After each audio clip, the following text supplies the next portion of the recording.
Hello, everyone. Welcome back. Okay, I'm super hyped about today because I get to have, I often get asked, Jen, who's your mentor? Who's your teacher? Who do you go to? And I get to have my mentor and teacher on today that I got to share with you guys. She has so much wisdom. We're just going to hop right into it because it's going to be fabulous, and I know you're going to love it. So please welcome my mentor, Tina Falk. Hello, Tina, welcome. Hello and hello everybody in Glad you're Jen's here with world. me. Oh, this So is such an honor to get invited into your space. So thank you. You're doing remarkable work. thank you. I'm so excited to have you on. Anytime I get to talk to you, I just am happy because I get massive nuggets of wisdom. She's such a wise soul. When I signed up with Tina to go on the journey of, I'll just tell you guys really quick, years ago, it was 2013. I totally remember I moved away. I don't know if I ever mentioned this on our last segment, which, by the way, you guys, if you didn't watch our last segment, I had Tina on. I think it had to have been last year. I think we Last year. talked a little bit about the new year coming in, the Yeah. tiger. Yeah. If you haven't watched that, go back in the notes, find it. It was a great segment where she told us about Feng Shui, the world of Feng Shui.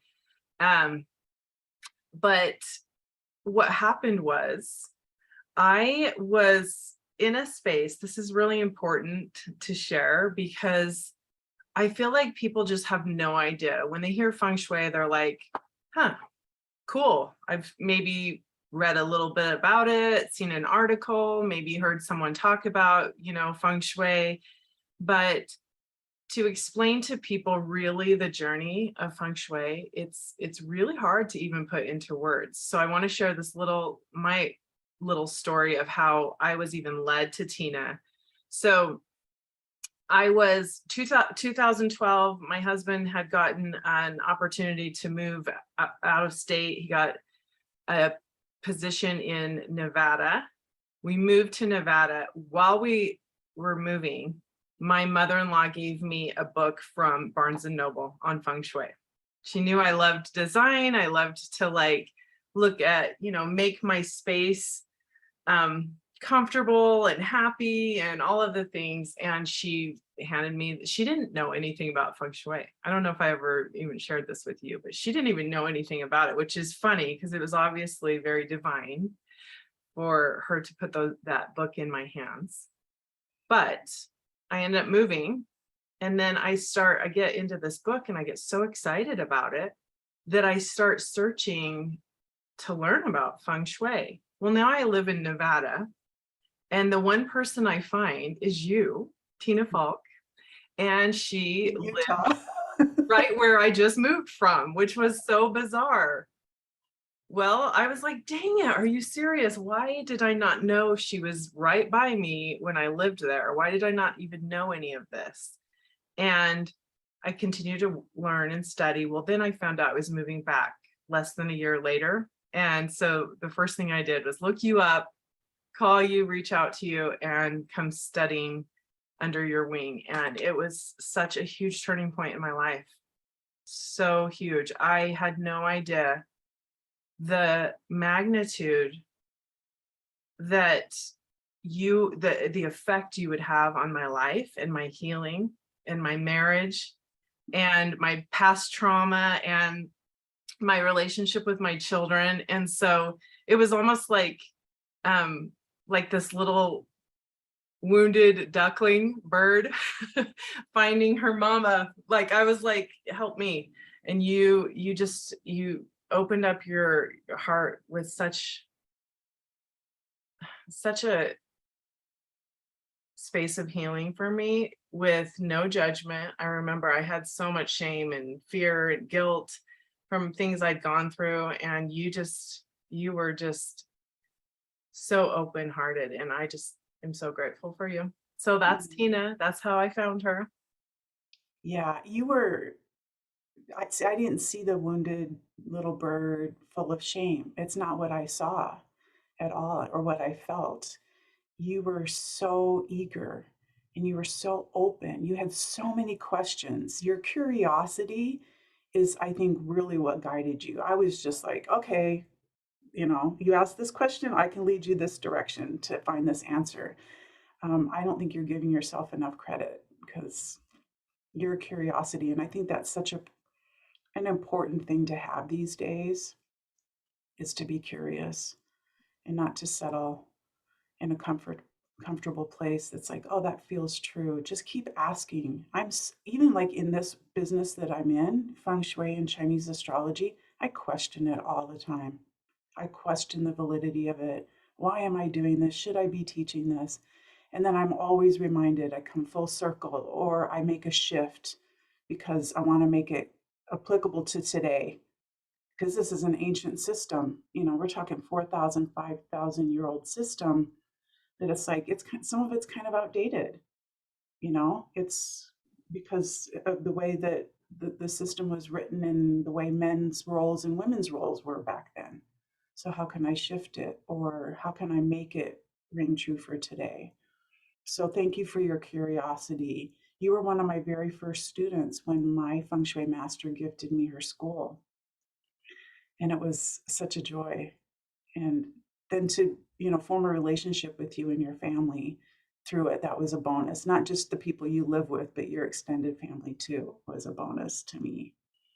So Yeah. thank you. Oh, I love what you just said though, when what I heard was you make feng shui your own. In a sense, like you make what you transform it into what makes sense to you.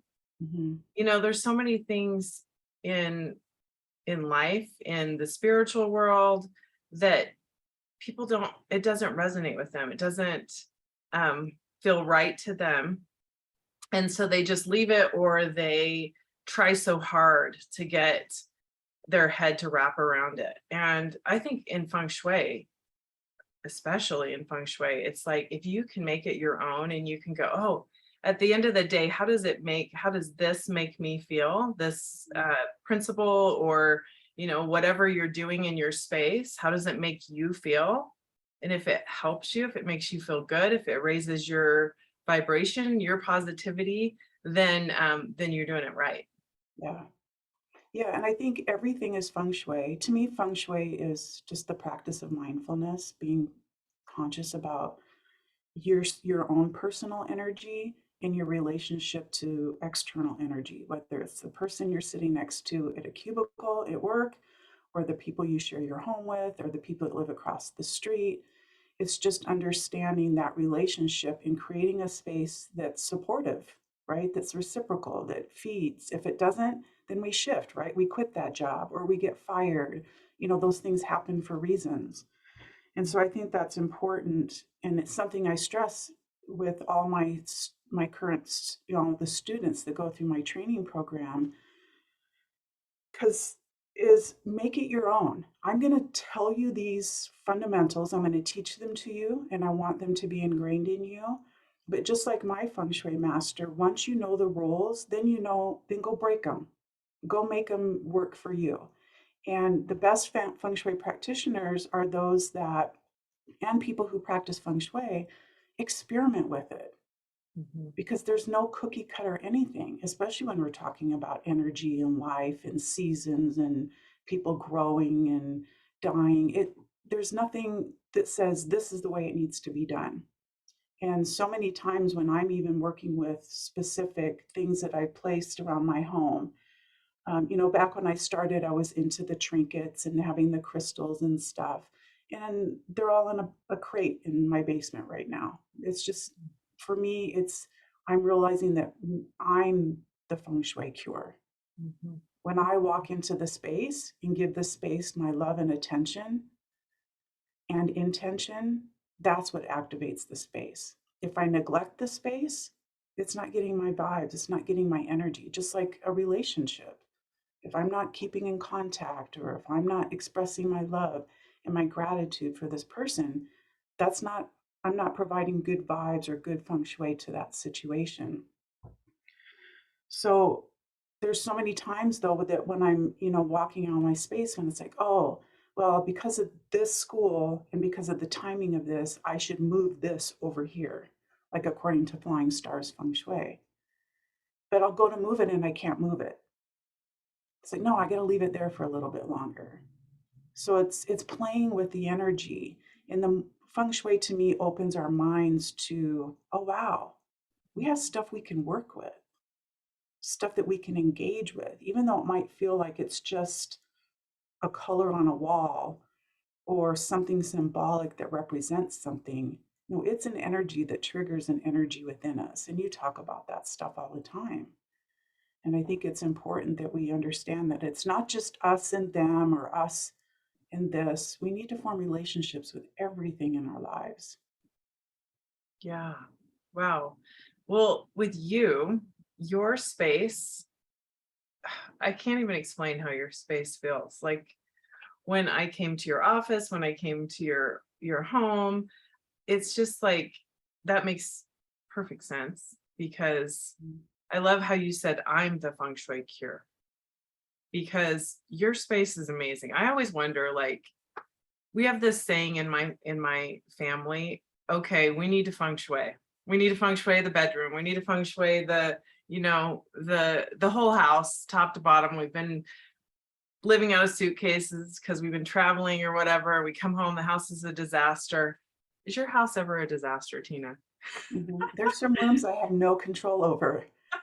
I have a 25-year-old son in the basement, and at one point he had over 20 arachnids, spiders, scorpions. My Wow. Oh husband's my gosh. studio, and they're both of them are in the same sector. They're both in the helpful people sector, the Northwest sector, which is your spirituality. So here I've got my son in the basement, the kitchen on the main floor, and then my husband's studio above that. And he's got 3 snakes in there, aside from all the audio video components, and the floor is covered in cords, just twisting and turning. The closet you can't open because it's packed full of boxes he might need someday. It's just, and there's foam stuck to all the walls and ceiling for sound. And so it's really easy to get frustrated and want to go in there and clean up. That's not my space, right? I wouldn't want them to come mess up my space any more than they would want me to come clean up their space. So I have to change the way I look at the space and my relationship with the space and say, okay, my husband, he is my number one helpful person. Mm, He is the guy that has never said no to me. yeah. Oh, you want to spend 4 years at an art school? Okay, we don't have any money, but we'll make it work. Oh, you want to go become a feng shui practitioner? Whatever, have fun. He's my number one guy that I go to if I need a problem solved. He's always been there for me. Yeah. We're 34 and a half years into our relationship. He's the guy. So I just look at if he's happy in that room and he's surrounded by things that give him joy, then let it be.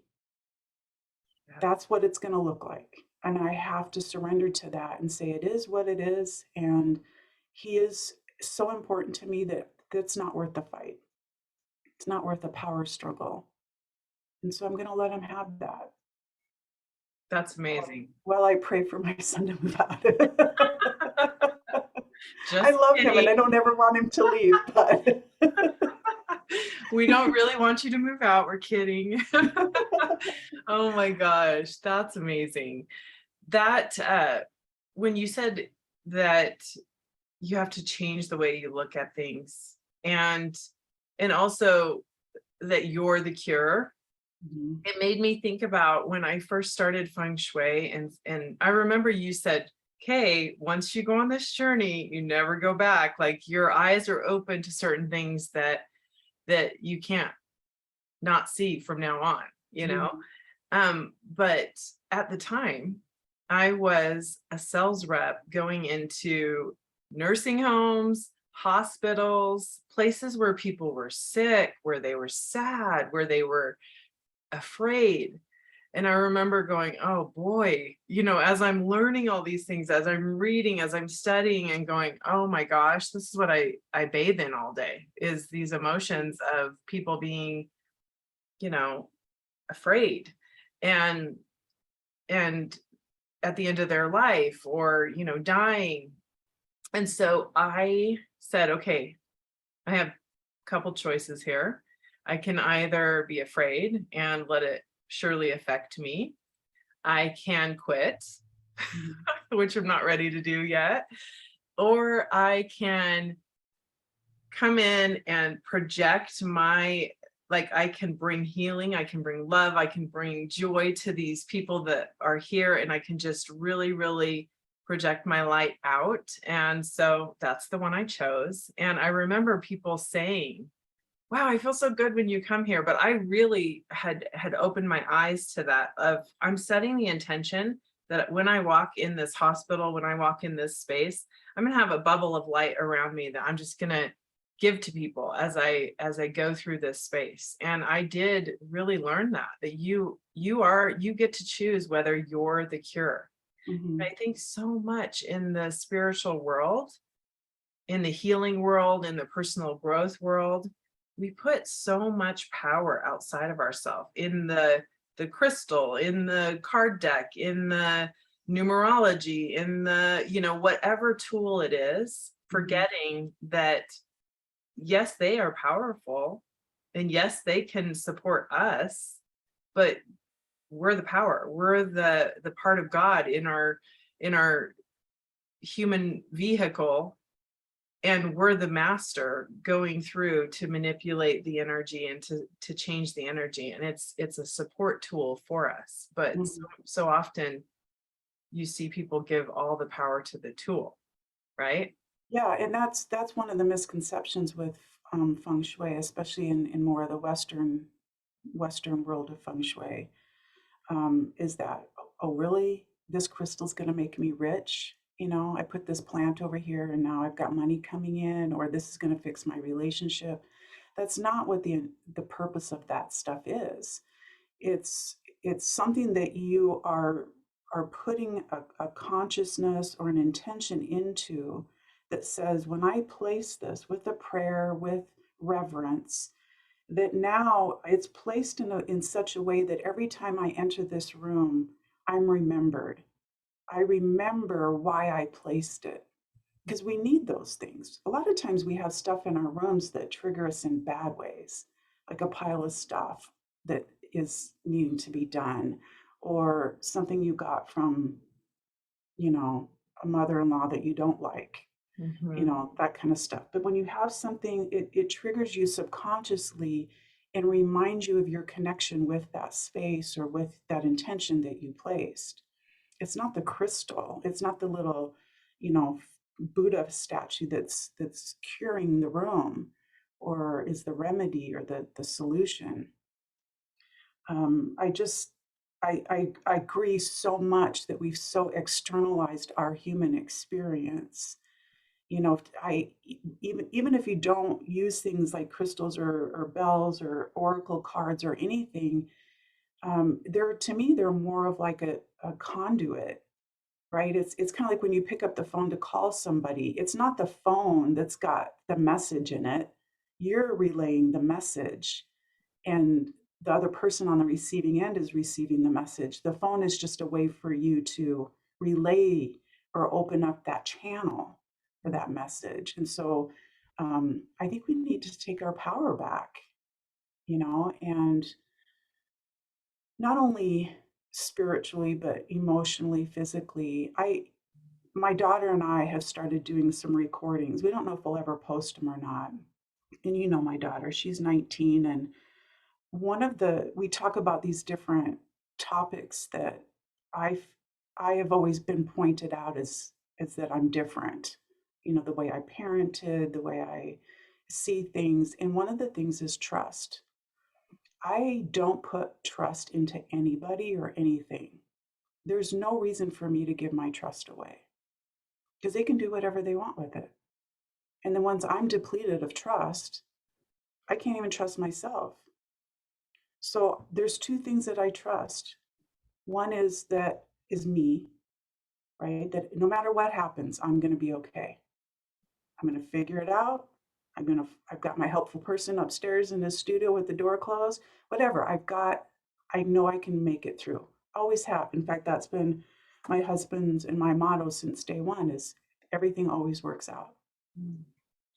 The only other thing I can trust besides that is that there's a bigger picture.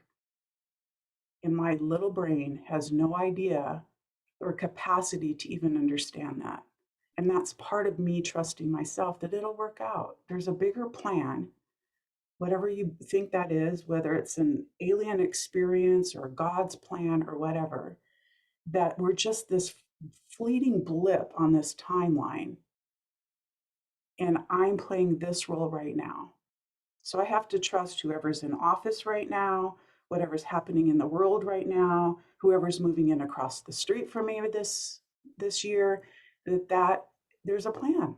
There's something going on, and there's lessons to be learned. There's value in everything. There's just opportunities. And so, yeah, pull it in, tune out, turn it off, and tap into yourself because this is the compass. One of the things that I tried really hard to be conscious of, being a parent, is not to dismiss the children. The children are the main motivator why I got down this spiritual path to begin with. And it started like in 1995, I think, is that we teach children to not trust themselves. And it's so detrimental. And that's why we have people who are, whether they're following false prophets or looking for outside validation. How do I fit in? Who am I? Where do I belong? What am I? Is when a child comes up to you and says, I'm hungry. You're not hungry. We just had dinner. How could you be hungry? You just dismissed their own internal compass, their own internal guidance system. We don't sit and say, oh, okay, well, we just had dinner. So is your belly hungry? Are you hungry for some attention? Are you hungry to maybe go outside and play? Are you hungry to, for some rest? What are you hungry? What's the hunger that you're requesting? So that they can learn what to ask for and to seek out. So then what we do, and this I'm a total, result of this is always having to yield to what the authority in the room is saying. And we give up our own authority. We give up our own sovereignty and our own way of looking at the world and navigating because we're looking to what my dad over here, even though I think he's a complete idiot, he must know more than me because he's my dad. So I'm going to listen to him. Mm-hmm.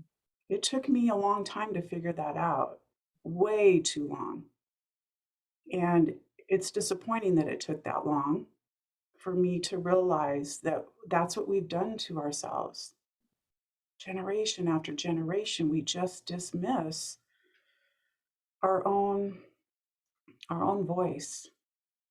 And I think it's unfortunate. And I think we need to really pull in and tune out because there's no way this world is filled with everybody being an expert in politics or an expert in medicine. We're listening to the wrong people. Mm-hmm. And I had to go through this just recently, where I get to a point where I'm dealing with my own physical health issues and I doubt myself. So then I surrender. Okay, fine, I'll go to Instacare. I walk out of there crying because they didn't hear me, right? They just want to check off some boxes and then get me out the door and write me a prescription. He wanted to write me like 4 prescriptions. And I'm like, I was so frustrated. It's like, damn it, why can't I trust myself? Because I just proved that I can't trust those people either, right? So it's a tough thing to navigate, but I think it's because we're looking out here. Yeah. And I know you can relate to that. You were the first person that you really helped me start to look at these younger generations in a different light. Like as you're talking about, the journey of learning to trust yourself, the journey of us really starting to look at things differently of like, just because you're older doesn't mean you're wiser, right? Just because. And so, you know what you were for me is you were the ultimate mirror for me. When Mm, you said before, you were like, you said I didn't give myself enough credit. Yeah, I didn't. Absolutely, 100%. Um, but you held up that mirror and you were like, Jen, you actually are this. And I remember being like, I am? Really? But you also, when I say you helped me so much with healing my relationship with my children and me um just being a better mom, I started to look at those things you're talking about of like, we're not here to control our children. We're not here to beat them into submission. And so, yeah, I I mean, I think it's really hard to do what you're saying, as far as like teaching our children to trust themselves. I think it's hard because we are so conditioned and mhm. we have been morphed into, what we are as a by the time we become a parent, we've got a lot of work to do, a lot of unraveling to do ourselves. But uh, I love that concept, when you talk about if a kid says I'm hungry and you go, no, you're not. It's the same type of thing with several things that we do as a parent. When you listen after, so many of you parents, you're going to start to see these things that you do. I do it all the time. The other day, Mia, our daughter, she knows what she's doing. She's smarter than all of us.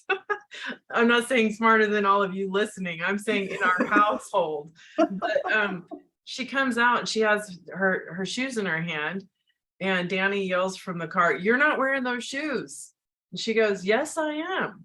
And he goes, "No, you're not." And I'm like thinking, like we tell our kids like what shoes they have to wear. If they have to wear a coat, "You're cold." No, no, I'm not cold.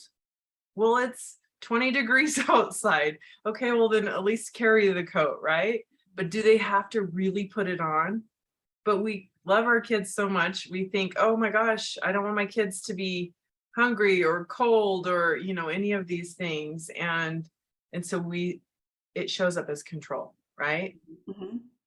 Yeah, and one of the I had some wonderful mentors, and one of them was actually the director of the school that my children were going to when they were little. They were in Montessori for a long time, and I remember dropping my daughter off at school, and you pull up, and the teacher comes out and gets them out of the car, and the teacher just leaned in the window and she said, "You're the only parent here that lets your daughter dress themselves because everybody else, their hair is perfect and their outfit matches. My daughter goes to school with mismatched socks and nothing, her hair's wacky." And she says, "You're letting her express herself." Mm. And it's so valuable at this age, and it was like first grade. And I thought, really? I was just done with the power struggles. That's all I was doing. But that little, recognition's like, oh, really? Okay, I'm not going to fight this anymore. You're right. I am giving her this sense of self-expression. And this something happened to me to Doug and I, my husband, in just the last couple years, which was we weren't expecting from our children. We just have two children, 25 and 19. And we thought maybe they might say something, maybe in their 30s or 40, or when they have kids. But my daughter, she was 17, and she said, we were in the living room, and she said, "Oh, don't get me wrong. I know I hit the jackpot on parents." I was floored, because I'm like, You don't have to say that, I get it." But she has said that before. And even my son, shortly after that, he came up and he said, He was complaining about a friend and his family, and he said, why can't everybody just raise their kids like you guys raised us? And it was like, oh my gosh. I mean, it was not easy by any means. We struggled, but our other motto was we always keep it real. And we just dealt with things as they came. But that, them being able to say that and recognize that at that age was really powerful for me and really kind of put me like, okay, I guess I did okay. They're like, we did a good job. We chose the right parents. I always say that to my kids. You guys chose us. So, That's right. but what a blessing. What a beautiful blessing to have two adult children that love and respect you Mm. and that say that. And I see how much your daughter respects you. I don't see your son very often, um but you guys have a really you have something really special, really Well, I special. think that the same about you and your family when I see you all together and how supportive and how you are very much a family. We're in our home, we're very much four different people. Yeah, we give each other space and we don't spend a lot of time together, but it's a different kind of family. But your togetherness is something I've always admired about you and Danny. Mm. And I know you both come from that's important. Our family is important. My family was split up. My brother lived with my dad. I lived with my mom since I was 5. So it was a little bit different upbringing for me. And so I've always admired that in you guys, in the importance of bringing family together and sharing these moments and celebrating one another. Yeah, yeah, Mhm. thank you. We Well, each do our and thing, don't we? yeah, absolutely. But when you and I were working together, I was in it because we were a blended family and we are a blended family, and blended families are tough. They're really tough. And so I remember sharing things with you, and what I loved so much about you is your non-judgment. Your non-judgment. You were just so like, oh, okay, well, I just I felt that, like what you're saying, you allowed for your children. I was kind of an extension of that, of you allowing those different things in my life without trying to like enforce your own um rigid Mhm. opinions or beliefs. When you share with people certain things, they many times add more damage to it with their advice Mm, because there's such judgment there. And so, for example, if somebody's struggling in their marriage, I'm always telling people that I coach with, be very judicious about who you share your challenges with in your marriage, because if you're sharing with your sisters and your mom and your friends, then many times they're going to just unleash all their judgment on you and mhm. about your spouse that they don't Yeah.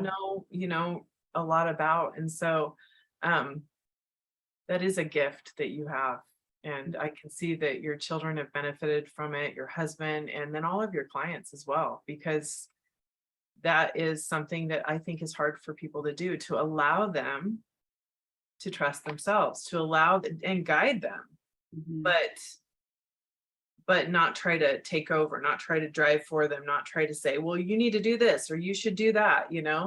It's really a gift you have. So that's Thank awesome. you. It's really powerful. On that note, I would like for you to kind of talk to I last week I did a podcast on the younger generations, and when I see you were one of the first, you were the first person, I believe, that I remember really saying, Jen, no, look at it in this way of what you see with these younger generations, because the, the majority of the world looks at these generations, these younger ones, and go, oh boy, are we in trouble? Or, oh my gosh, the world is doomed. And that's not how I see it. I know that's not how you see it. So kind of, I want to hear a little bit of share with people a little bit of what you see with where the world is going. What do you see with these younger generations? Kind of speak to that for a sec. Oh, yeah. This is a big one for me. I could go for days on. Um, I I've always seen the younger generation, and I would say probably 30 and younger, as spiritual warriors. You know, they really are to come in here. And one way I've seen them, and it's through my studies with Cryon, who is a channeled energy through Lee Carroll, is imagine these children, you know, standing on the wind of birth, you know, exhilarated to come to this planet because things are shifting, right? There's a new age that's upon us, and we can bring heaven to earth. We can wake everybody up. We can, you know, be in such a co-creative state that we can manifest and create anything, just like God. And they're standing at this wind of birth, and their support system is going, are you sure? Do you see what they're doing to each other down on that planet? They're killing each other. They can't listen. They can't even communicate with each other. Are you sure? Oh no, I can do it. This is the plan. I can do it. This is going to be amazing. And with, you know, okay, we got your back. Let's go. Boom. They're slammed into thick, sludgy concrete, a denseness that they weren't prepared for, that we've created, that we can't move forward. We can't see clearly. You can't swim quickly and swiftly and joyfully through murky water, right? Things are too stirred up right now. And bless their souls for coming here. Um, I knew when I had my son, and even before then, that this generation was going to need different parenting, and that was my mission. Is I'm going to help the children, and they're doing their best. And a lot of their purpose here is to reflect, is be the mirror that you're talking about, is to reflect back to us where we're struggling. The biggest thing I learned from my children, who are my greatest masters, and I've studied under some pretty great masters, is anytime a situation would come up with them, the first thing I did was reflect, check in with myself.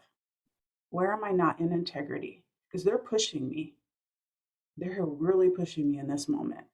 And where am I not standing up in a way that's integrous to my purpose in being here and who I am, aside from what strangers and passersby, the dirty looks they're giving me, or what my mom thinks I should be doing in this moment, or whatever.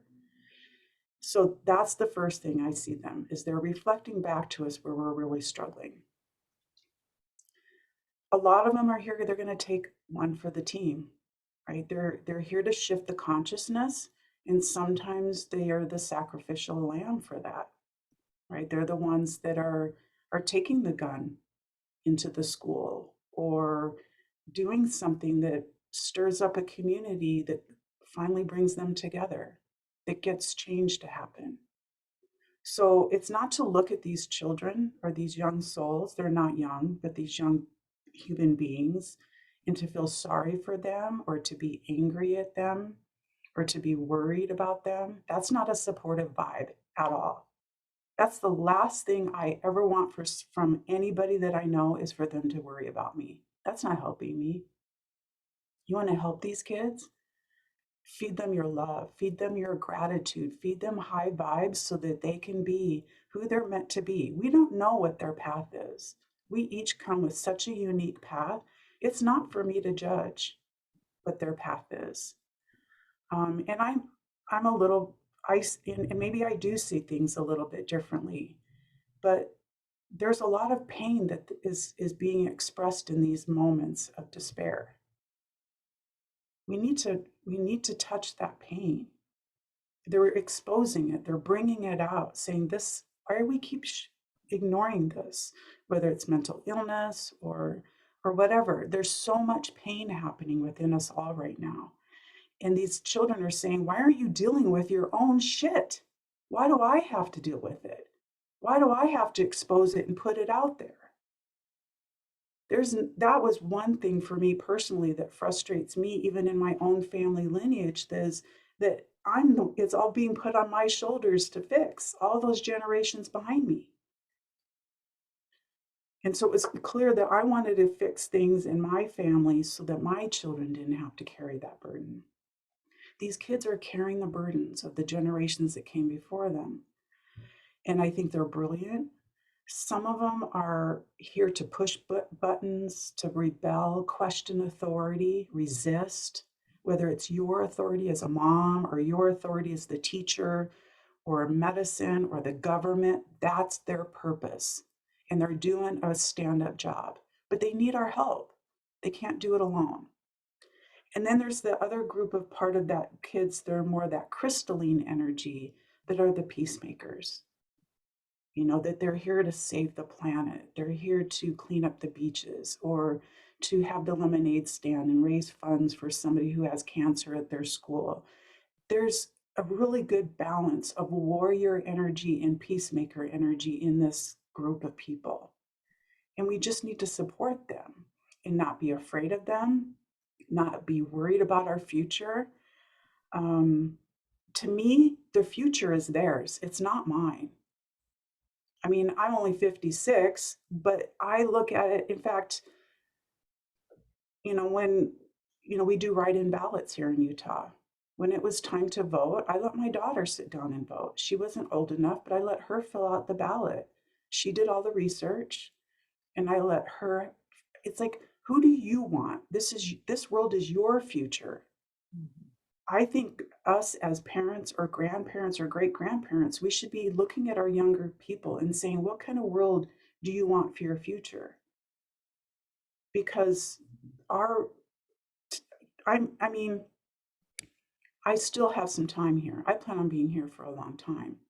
But there's a lot of people that are older that the majority of their life is done. How can we look back and support what's coming in? What is the world that they want? They should be the ones that are kind of guiding this and dictating this, and we should be listening to them.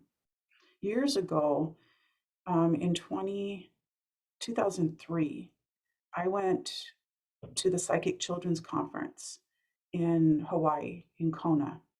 And there was people from all over the world, children from all over the world. They had these remarkable gifts.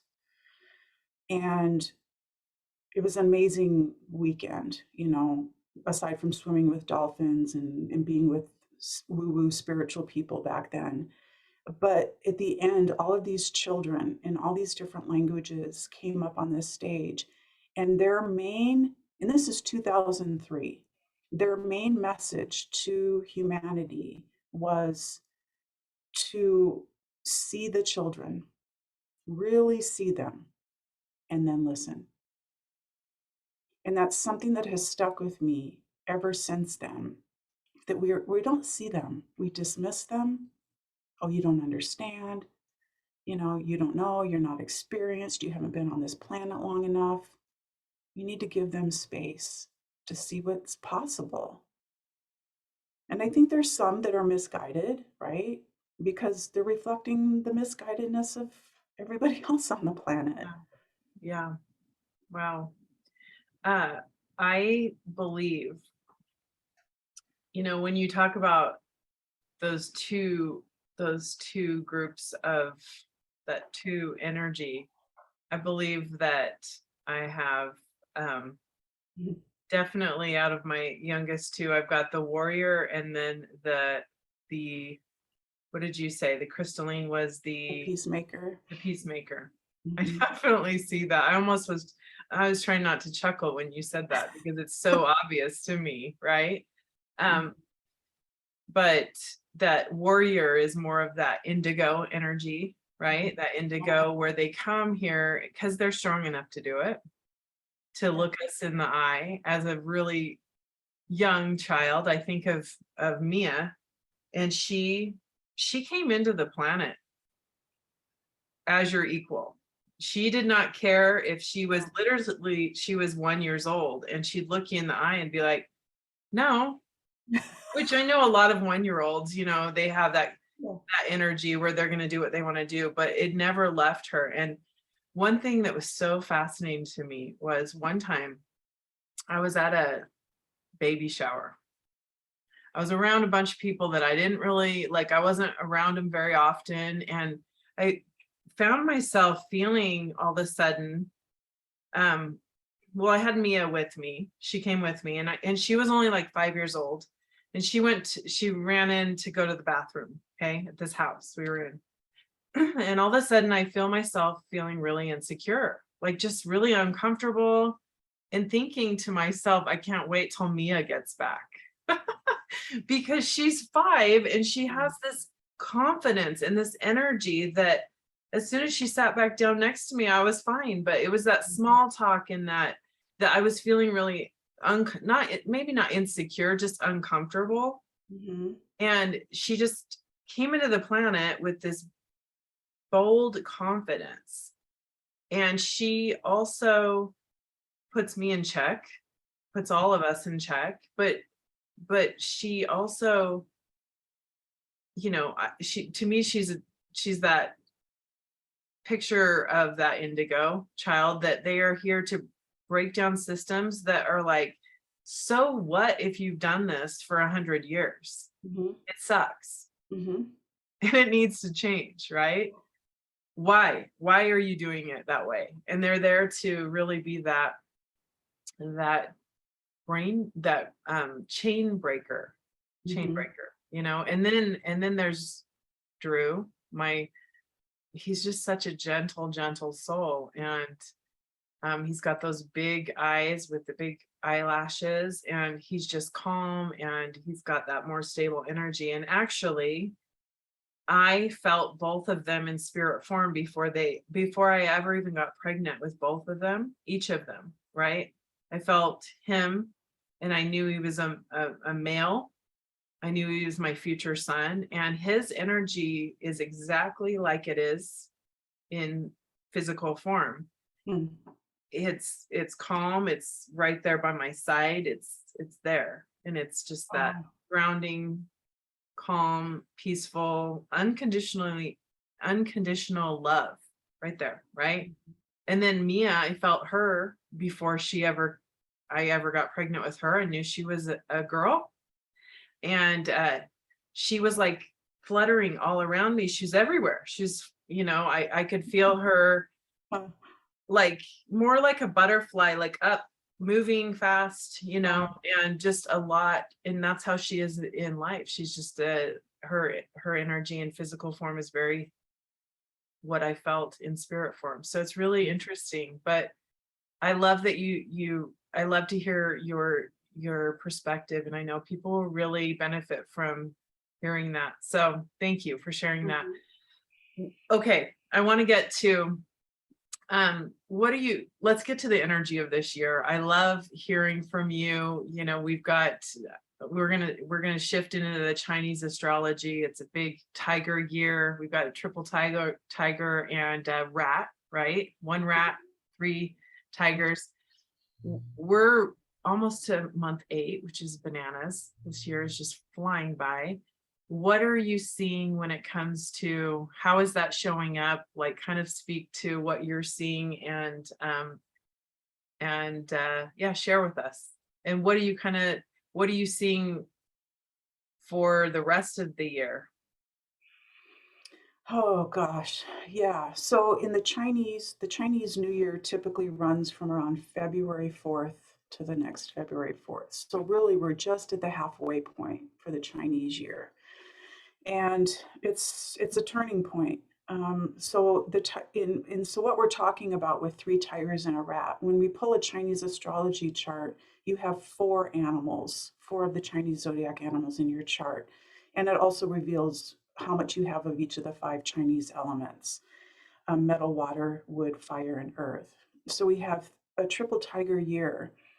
And honestly, if I were to pull a chart for somebody and they had 3 tigers and a rat in their chart, I would tell them and I would know without a doubt that they have an intense life.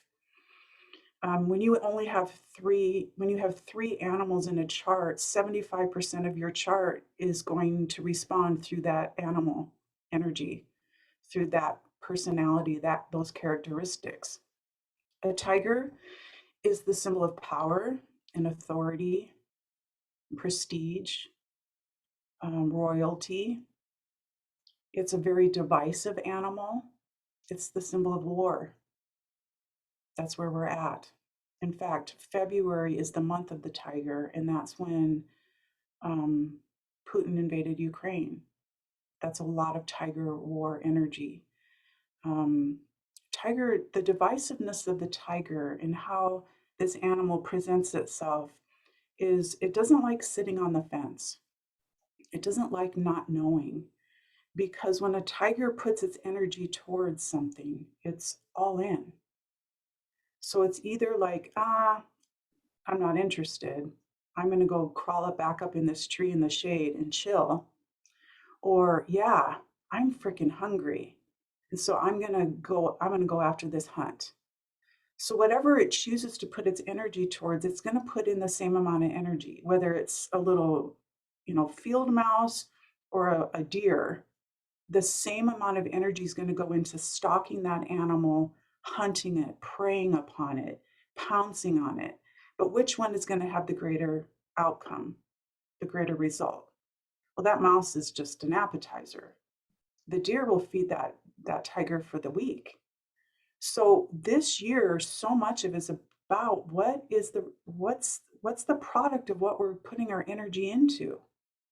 The tiger, in this I think this is the one animal of the zodiac that really doesn't fall under that kind of new age look at. It's the journey is the destination, not for the tiger, because the destination for the tiger is always the same.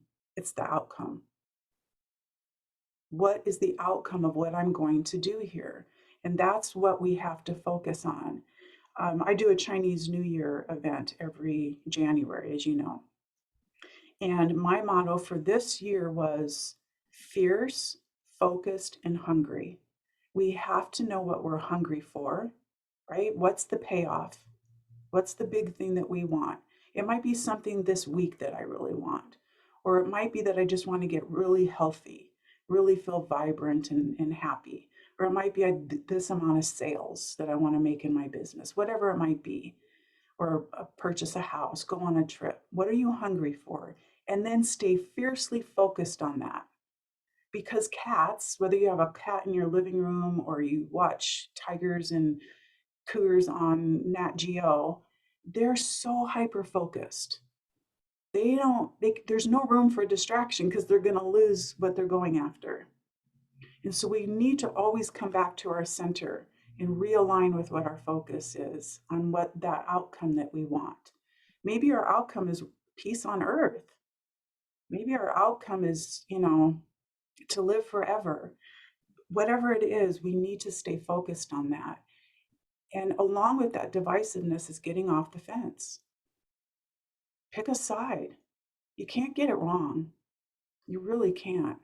But you can't sit anymore because the world is dividing, and that divide is getting really vast.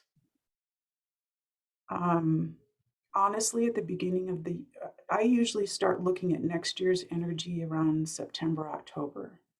I start pulling the charts, flying the stars, and I start sitting in meditation, looking for visions and downloads.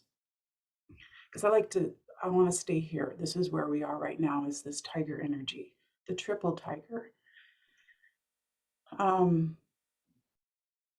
But it's like, where are we going with this energy in this divisiveness? And at the beginning of the year, I was a bit nervous for the Chinese New Year event.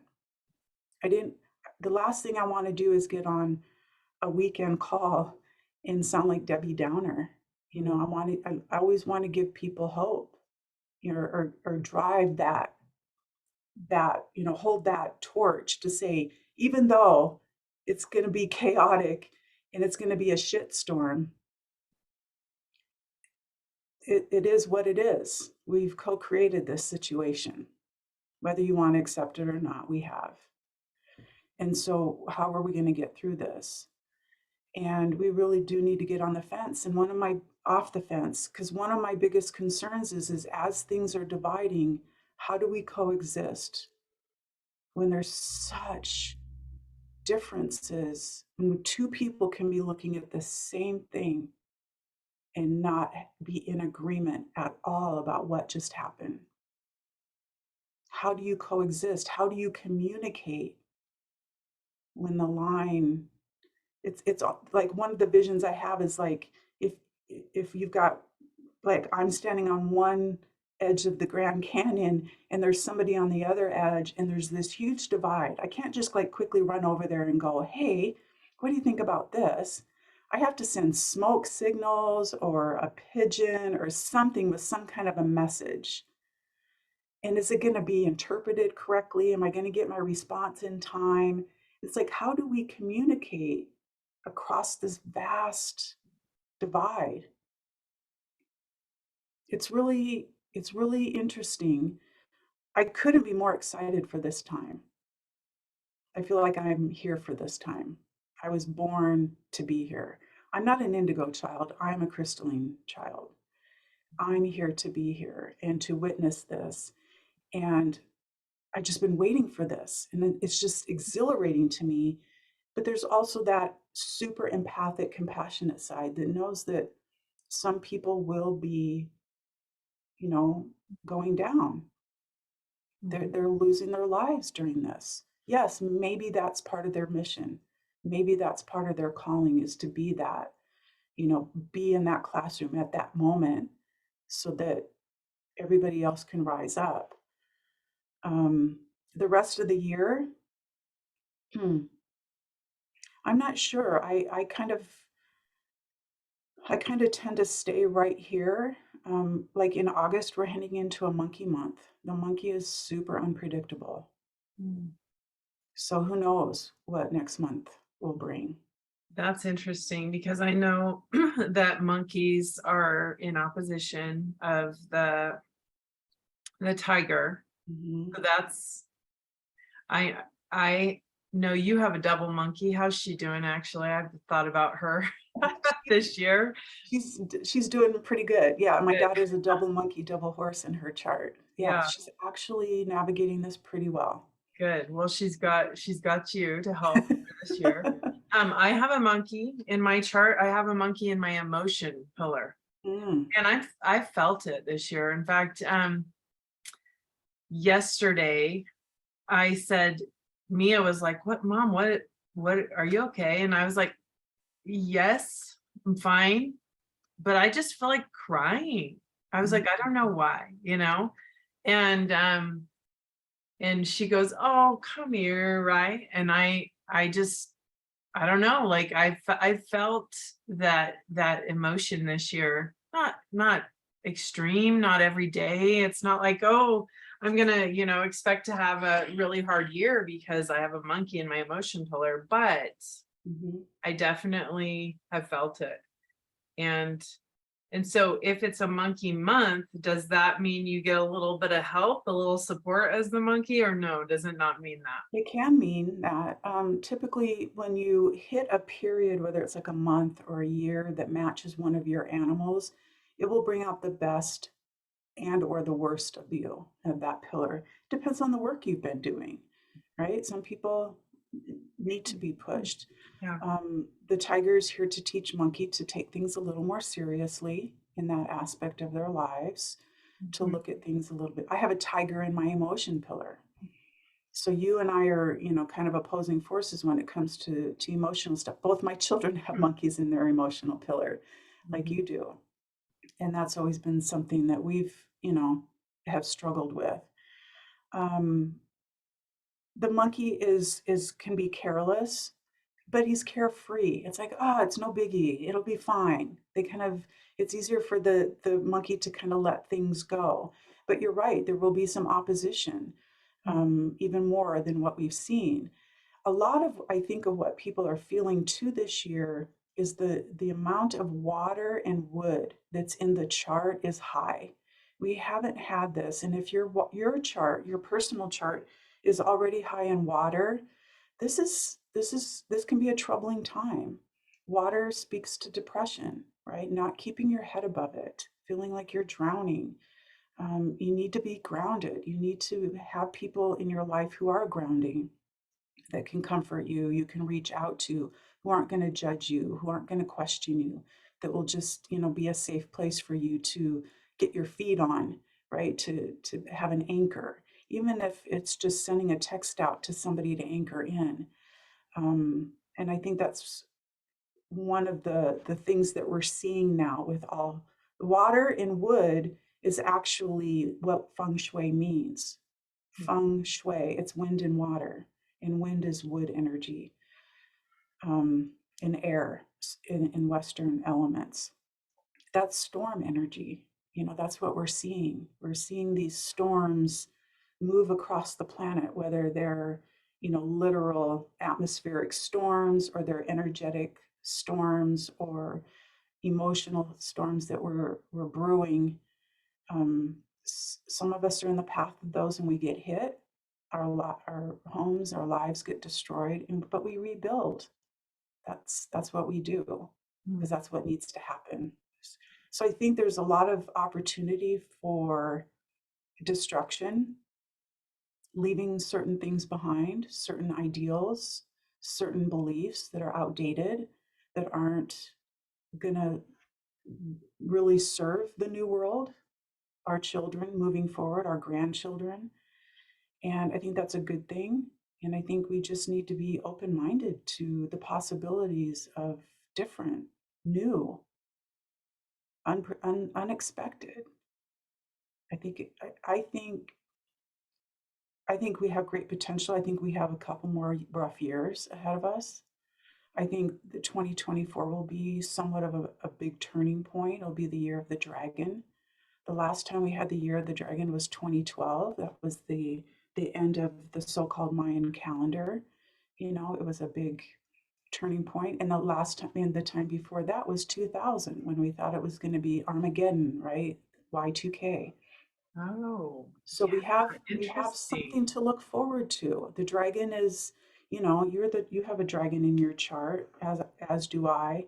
The dragon doesn't have a physical manifestation. It's, of all the 12 Chinese animals, it's the mystical, magical creature. So it's not bound by the laws and the rigidness of humanity, the mundaneness. So it's about bringing in magic and opening up our world to new possibilities. And so I think we've got great potential. We've got some work to do, and some people are more resistant to it than others. Hmm. Wow. It's so interesting when you look back on those, when you can go, okay, this energy is, we're in 2022. So when was the last time we had a tiger year? It would have been 2010. 2009. So you go, oh, 2009, Mhm. 2009, 12 years, yeah. 2010, right? Oh, 2010, you're Yeah. right. So then we go, what was my life? What was happening then? But Mhm. I've never thought about this. That's so fascinating. Thinking about the dragon year. And 2012 was a huge year for me.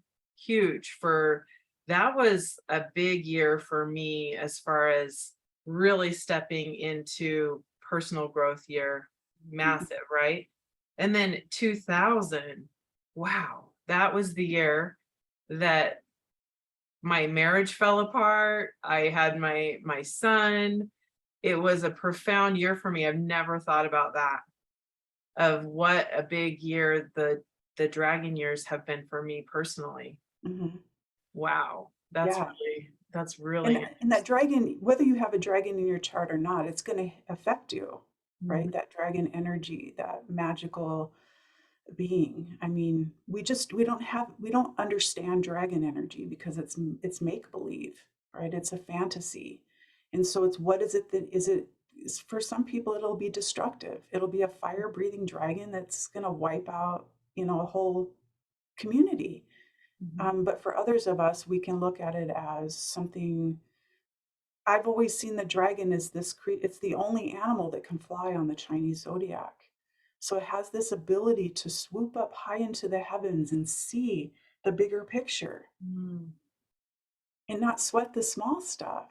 yeah. It's like, why are you people getting, caught up in the drama and the gossiping? The dragons hate that stuff. It's like, just look at the grandness of what you're creating here. And it was like, I can't remember, it was 1998. So it was like several years after the harmonic convergence, there was another turning point, and I can remember meeting my first big influence, spiritual influence in my life, one of the greatest masters, sisters, mothers, teachers of my life, sitting in her living room. And she said, "You have no idea what we're heading into, what we're creating on this planet." And she said, "There are beings from other universes that are pulling up their chairs to get a front row seat into what we're creating on this planet because it's never been done before." What? Free will? You can't have free will? What does that mean? They're going to destroy each other. But we're creating something, and people, whether, no matter what you believe, whether, people are coming back, being reincarnated, or if there's reptilians walking the planet, or other aliens, or angelic realms in flesh, or in ethereal form here to support us, we have so much support. It's unfathomable how much support we have on this planet to move us in the direction that these children are trying to get us to. We just need to get out of the way. Wow. So with, because I hear this a lot. We hear about the new earth. We hear that, our world is going into it's going to another place that is unlike where we've been, like drastically different, and the vibration is raising, and that we will be, in a sense, it will be heaven on earth, in a sense, right? A new world, but that will be so much better than it has been. Mhm. So if that's the case, and I love to hear from multiple different way, or different people in a different way, like um whether someone, yeah, I mean, we've heard this from like Cryon, Dolores Cannon talks a lot about this, Eckhart Tolle talks about this couple that I had on my podcast that reads vibrations. They read the vibration for the future. They talk about it. It's so fun to hear that from many different people. But if Earth is like a classroom and it's the planet of duality, why? How is that going to happen? It's so interesting to me. And when you say it's never been done before, is it the reason it's so fascinating is because we do have the planet, or we are on the planet of free will, and we are actually going in the right direction? Is that why it's so awe-inspiring for these other beings to watch us? Yeah, from what I understand, and from similar kind of, teachings and things that are being put out there, is that when the main harmonic convergence, and I apologize, I can't remember what the date was of that. It was December 21st, but I can't remember the year, when there was a level of mass consciousness that when you reach a certain point, then the planet started waking up. And that's right on the edge of like Oprah. I mean, she had a mass public platform to start planting these seeds. She got pushback, she got bad reviews. Why are you talking about LGBTQ people? Why are you talking about this? Everything. She just had this platform that started hitting in people's homes, right? After school, during the week, you could tap into new ideas, new ways of looking at things. And she really opened to me the world for you to even talk about going to therapy or talking about meditation, that kind of stuff. So I think as far as where we're going as a planet, I think I think it's harder to predict. I think it was much easier to make prophecies or to predict where we were going before the wake up. Because now that people are waking up at whatever different level, whether you're waking up to just like owning your own shit or whatever, it's harder to predict because now people are practicing their free will Mhm. because they've woken up. When you got a bunch of people practicing free will, that changes things. That changes because prophecies and predictions are made off of the current energy. Based on the current energy, if we stay here, this is where we'll be. We can't do that anymore because we can, like, even time now. I remember, all of us can remember when, once a week, maybe twice a week, you'd hear on the news that there was a murder or that there's a breaking news several times a day now, right? It's not just once in a while you get that breaking, interrupting your favorite show and the breaking news. So much is happening even in a day, Mhm. even in a half a day these days. So it's really hard to kind of predict where we're going. I did hear one, every once in a while I scroll past Gary Vee. He's such a fun energy to kind of tap into once in a while. And he said, I can't remember what somebody had asked him, but he said, just because the other side is having a winning streak, it doesn't mean the game is over.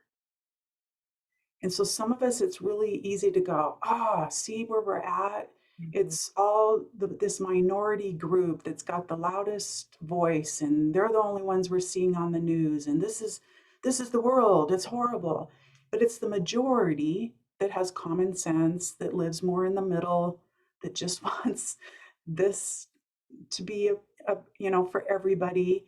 That's the majority. The majority isn't getting the voice right now because it's not as loud. And so it looks like the other team is losing or winning just because they've hit some balls, they've got some runs, but we've still got several innings left to the game. And so we can't give up. And I don't know how the game is going to end. I don't know where we're going to end up here. I don't know if I want to be here forever because I want to see it happen. It may not happen in my lifetime, but I'm sure as hell coming back because I want to be a part of this. I want to see what we can create here. It's been done before. Whether you look at the Lemurians or the Atlanteans, the Sumerians, we've created that before, but it was a different way. And then, destruction came. So I think we're getting there. Um, and I don't know much about the Western astrology, but one of my colleagues is big into that. And it seems like the Chinese astrology and the Western astrology are kind of, bouncing back and forth through the same kind of timeline. And it does feel like 2024 is somewhat of a shift. It's not gonna be overnight, not like we want it. We can't wake up and, you know, it all be better. Yeah, I love how the different the different energy tools like the Western astrology, the Chinese astrology, numerology, they all kind of coincide and Mhm. weave in together. As you said that, I was thinking, well, what is 2024 for numerology? And it's an 8, which is very powerful, Mhm. very, very powerful. So, um, very exciting. That's how I feel right now. I feel like there's never a dull moment on planet Earth these days. Like, who needs to watch TV? Because it's literally like, just look at what's happening, you know, in the world. I mean, who needs to watch a drama, right? Yeah, right. Sometimes it's good to just unplug from the real drama and just watch a fake drama because it's like, it really Mhm. is so intense. But It wow. is. Well, Yeah. thank you. Thank you. Thank you for being here. Is there anything else you want to leave us with? Anything else you want to tell us before we end here? What's your message for the world right now, my dear? Oh, that was a big one. I just, I think we have everything within us that we need, and I think we we need to tune out the negativity and things that lower our light, that dim us, because we are the light. And like you said, there's a lot of talk in the new age that we need to protect ourselves. That's nothing I've never been about, Mm, because then I'm giving attention to something that I don't want. Instead, just brighten up your light. In fact, I met with a lady the other day, and she says, "Gosh, one thing I do whenever I'm feeling kind of low is I go inside and I turn up the volume on my light, mm, right? To, whether it's reaching out and helping somebody or holding space for somebody, or holding the light. I don't hold space for people. I hold the light. If I hold space for people, I start gaining weight like crazy. mm, So I'll hold the light for you, hold the light for each other, in and keep it light. Bring levity, bring joy, laughter to these moments, because when the world is going through turmoil, we can't all jump down that hole with it. mm, Those people in Ukraine or in Uvalde or Brooklyn or California with the fires, they don't need everybody right there in their space. They need anchors. And some of us are here to anchor the rest of the world as it's spinning off course. It's kind of like, Drew and Mia, it's the yin and the yang. mhm. There's going to be times when you're going to need other people to anchor you. So don't get caught up in all of it. Send your light, which is love. Yeah. Beautiful. Thank you. Thank you so much for being Thank here you with so me today. much. I want to let everyone know that if they want to learn more about Feng Shui, if they want to have a personal reading with Tina, that for your Chinese astrology chart, super fascinating and really insightful. To you can have it done for yourself or also your friends, your family, your children. Really helps to know your spouses and each of your children.